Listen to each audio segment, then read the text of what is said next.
ঘুমানোর সময় ভুলেও করবেন না এই দুইটি কাজ। প্রিয় নবী হযরত মুহাম্মদ সাল্লাল্লাহু আলাইহি ওয়াসাল্লাম ঘুমানোর সময় এই দুইটি কাজ করতে নিষেধ করেছেন। আজকের আধুনিক বিজ্ঞান প্রমাণ করেছে ঘুমানোর সময় এই দুইটি কাজ করলে মারাত্মক ক্ষতি হবে, এমনকি মৃত্যুর মতো ঘটনা ঘটতে পারে। প্রিয় নবী তার উম্মতের জন্য কতই না সুন্দর জীবন ব্যবস্থা রেখে গিয়েছে, তারই এক প্রমাণ দিয়েছে আধুনিক বিজ্ঞান। তো চলুন বেশি কথা না বলে জেনে নেই ঘুমানোর সময় কোন দুইটি কাজ করা নিষেধ এবং বিজ্ঞানীরা কি প্রমাণ বের করলো প্রিয় নবীর নিষেধ করা এই কাজ দুটি থেকে। চলুন জেনে আসি। আপনি যদি মুসলিম হয়ে থাকেন ভিডিওটি অবশ্যই দেখবেন এবং শেয়ার করে প্রিয় নবীর হাদিসটি সবার কাছে পৌঁছে দিবেন, কারণ আপনার মাধ্যমে যদি কেউ কোনো ভালো কাজ সম্পর্কে জানতে পারে এবং তা পালন করে তার জন্য আপনি প্রিয় নবীর একজন প্রিয় উম্মত হতে পারবেন। আল্লাহ তাআলা রাতকে সৃষ্টি করেছেন বান্দার ঘুমের জন্য এবং দিনকে সৃষ্টি করেছেন কর্মের জন্য, কিন্তু আমরা অনেকেই অভ্যাসগত কারণে মারাত্মক এই ভুল দুটি করে থাকি। এক নম্বরে প্রিয় নবী ঘরের লাইট বন্ধ করে ঘুমাতে বলেছেন। লাইট জ্বালিয়ে ঘুমানো কতটা মারাত্মক ভুল চলুন জেনে নেই। প্রিয় নবী বলেছেন রাতে আলো জ্বালিয়ে ঘুমালে তোমাদের শরীরের ভিতরে এমন কিছু বিশেষ পার্টস রয়েছে যা কাজ করা বন্ধ করে দেয়, এমনকি মস্তিষ্কে নেতিবাচক প্রভাব পড়ে। বিজ্ঞানীরা বলেছেন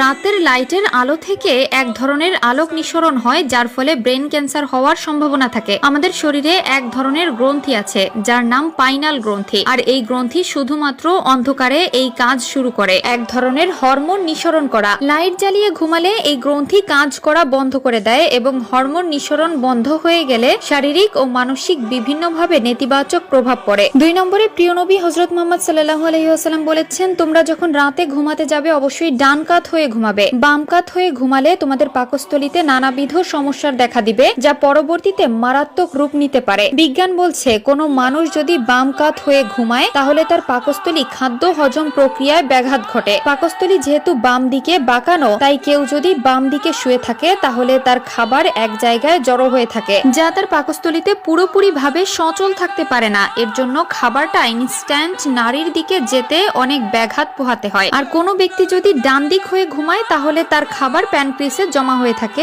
যার জন্য খুব সহজেই খাদ্যটি প্যানক্রিস হতে রিকচম নালী পর্যন্ত খুব সহজে পৌঁছাতে পারে। প্রিয় নবী তার উম্মতের জন্য বেশি কিছু নিষেধ করেননি, যেগুলো নিষেধ করেছেন সেগুলো তার উম্মতের মঙ্গলের জন্যই করেছেন।